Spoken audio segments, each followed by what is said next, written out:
جو چیز سمجھنے والی ہے، دنیا کا کوئی بھی ملک ہو، ہمارا جو ڈیولپنگ جو پاکستان کے اندر، تو اگر کوئی گھر بنانا ہے، ایک بندے کی ایک ایکسٹریم خواہش ہوتی ہے کہ میرا گھر بن جائے. اور جس طرح کا نسلہ ٹاور تھا، اس کے بعد اس زمانے میں ہم نے وہ مناظر دیکھے ہیں کہ لوگ کس طرح وہاں پہ دعائیں دیں، لوگ روئے ہر جگہ کے اوپر جا کے، لیکن ظاہر ہے ان کی سنوائی نہیں ہوئی. میں وہ اصل میں ایک چیز سمجھنا چاہ رہا ہوں کہ جسٹس گلزار کی اس نسلہ ٹاور کو لے کے وہ وجہ کیا بنی کہ وہ اب جو فیڈرل جو کانسٹیٹیوشن کورٹ نے اس کو ظاہر ورس کیا ہے، وہ بہت ساری چیزیں ایکسپلین کی گئی ہیں کہ وہ آئین کے خلاف چیزیں ہوئی ہیں. نقطہ کیا تھا جو جسٹس گلزار صاحب جس کے اوپر اڑے ہوئے تھے؟ کوئی مطلب کہ کوئی ذاتی رنجش تھی، کسی کو خاص کسی کے ساتھ مخاصمت تھی، کہ انہوں نے کہا کہ جس طرح آپ نے عرض کیا، بالکل ہم اس طرح کے بیانات سنے کہ بم مارنے تو بم مار دیں، بس مجھے یہ نسلہ ٹاور کل تک گرا ہونا چاہیے. تو وہ وجہ کیا تھی؟ مجھے ذرا وہ جاننا چاہتا ہوں میں. دیکھیں، میں سمجھتا ہوں ایک تو ایشو ایگو کا تھا، اور دوسرا کچھ، یہ میرا اپنا خیال ہے، ذاتی ریزن تھا. ورنہ ہم نے زندگی میں کبھی ایسا ہوتا ہوا دیکھا نہیں کہ جوڈیشل پروسیس فالو نہیں ہو. دیکھیں، اس وقت ہر ممکن طریقے سے جسٹس گلزار صاحب کو کورٹ میں بھی اور کورٹ کے باہر بھی سمجھانے کی کوشش کی گئی کہ یہ آپ ناجائز کر رہے ہیں. حسن صاحب، میرا نام حسن ایوب ہے. از اٹ کریکٹ کہ سابق چیف جسٹس گلزار احمد کی اپنی ہمشیرہ بھی ریزائڈ کرتی تھی نسلہ ٹاور کے اندر؟ کیا یہ بات درست ہے؟ نہیں جی، ایسا کچھ بھی نہیں تھا. اس علاقے میں ان کے گھر تھے جاننے والوں کے، اور اس بلڈنگ میں ان کی ہمشیرہ نہیں ریسائڈ کرتی تھی. اچھا، مطلب قریب کہیں رہتی تھی ان کے آس پاس کہیں؟ جی قریب ان کی ریزیڈنس تھی. ان علاقے میں ان کے عزیزوں کے، ان کے جاننے والوں کے گھر تھے. تو ان کی طرف سے بھی چیف جسٹس گلزار احمد کو اپروچ کیا گیا تھا کہ آپ اس فیصلے کے اوپر جو ہے تھوڑی نرمی برتے. انہوں نے بھی کہا تھا کہ ہیو مرسی آن دیم، لیکن چیف جسٹس گلزار احمد نے ان کی بات نہیں سنی تھی. تو میں اس حد تک بات کنفرم کر سکتا ہوں. میں آپ کو اس سے اور آگے ایڈ کرتا ہوں. جی، میرے حساب سے ہمارے ملک کے اداروں نے بھی اور پرائم منسٹر سیکریٹریٹ نے بھی سمجھانے کی کوشش کی تھی کہ ڈیو پروسیس آف لا پورا کریں. اور وہ بضد تھے، اور اس ڈسکشن میں کہیں نہ کہیں میں بھی پارٹ رہا ہوں، اس لیے میرے علم میں ہے. دیکھیں نا، 184(3) کا جو اختیار تھا سو موٹو کا، وہ بڑا غلط اس کا استعمال ہوا ہے. آپ یہ دیکھیں کہ اس زمانے کے اندر جو ایشو آپ کے سامنے تھا ہی نہیں، یعنی عدالت خود جو ہے اس میٹر کو ٹیک اپ کر لیتی تھی کہ فلاں چیز پر رپورٹ دے دو، فلاں چیز ڈیمانڈ کر لی. جس طرح نسلہ ٹاور کے اندر جو کہ 44 فیملیز تھیں جنہوں نے اپنی پوری زندگی کی جمع پونجی لگا کر وہ پراپرٹیز پرچیز کی تھی، وہ تھرڈ پارٹی تھی. ان کے انٹرسٹ کو سب سے پہلے انہوں نے کرنا تھا، پروٹیکٹ کرنا تھا.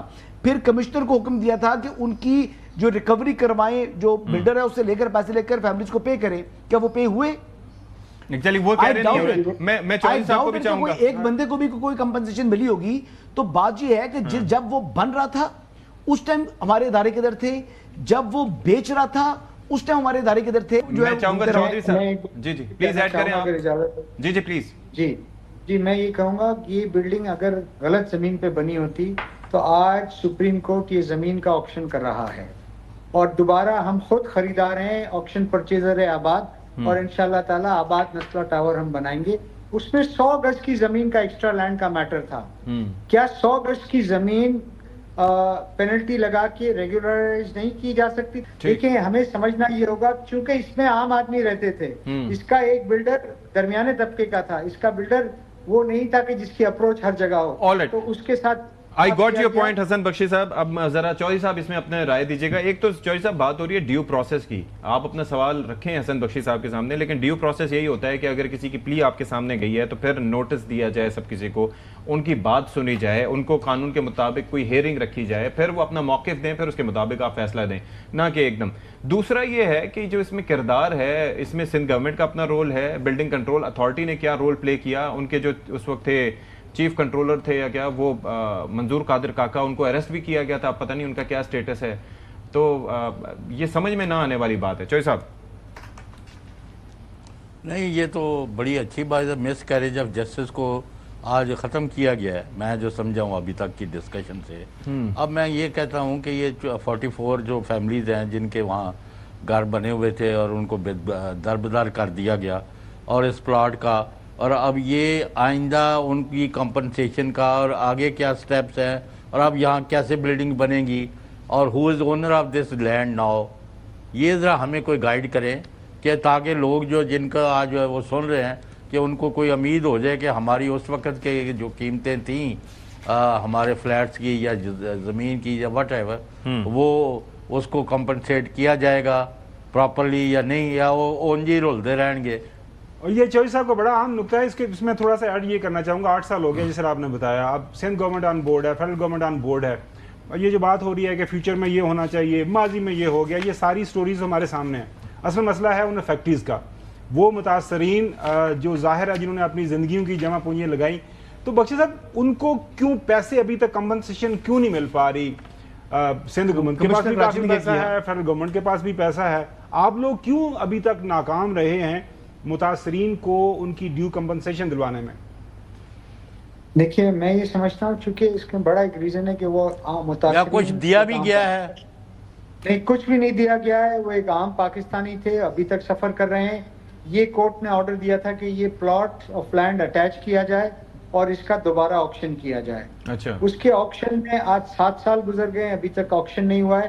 ریٹ کنسٹرکشن کے ریٹ کہاں سے کہاں پہنچ گئے. اگر آج ان کے یہ گھر ہوتے تو میں سمجھتا ہوں 10-10 کروڑ روپے کے فلیٹ تھے.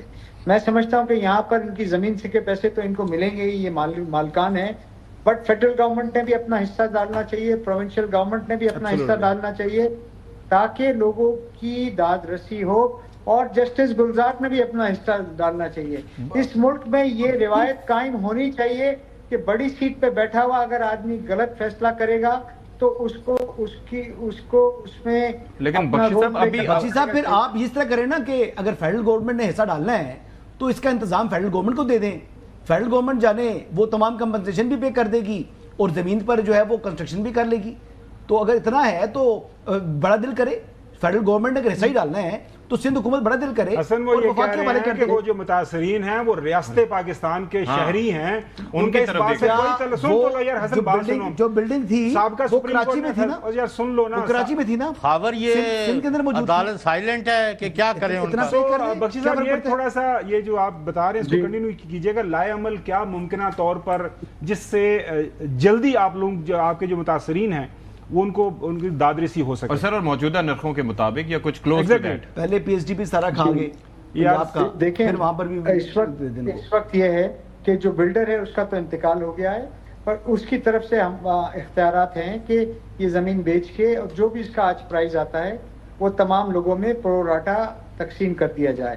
پر وہ ہائی کورٹ کے ناظر کے پاس ہے اور ان کا ایک پروسیس ہے آکشن کا. جیسے ہی وہ آکشن کریں گے میرے خیال میں ان کو ان کا کمپنسیشن مل جائے گا. بٹ میں سمجھتا ہوں اس میں فیڈرل گورنمنٹ اور پروونشل گورنمنٹ نے بھی اپنا رول پلے کرنا چاہیے. ہم سب آئین پاکستان کے اندر اتنے غریب نہیں ہو جائے گی پروونشل گورنمنٹ کے. اگر 40 یا 44 بندے ہیں ان کو دے دے، اس میں بھی وفاق سے حصہ مانگ رہے ہیں. مطلب کم آن یار، not about them. It's not about them, it's about provincial government ہے. کتنا بڑا مسئلہ ہے جی. 44 فیملیز کو پے نہیں کر سکتی گورنمنٹ. نکالیں گے اس کو. اتنی غریب ہے. Thank you so much حسن بخشی صاحب for your time.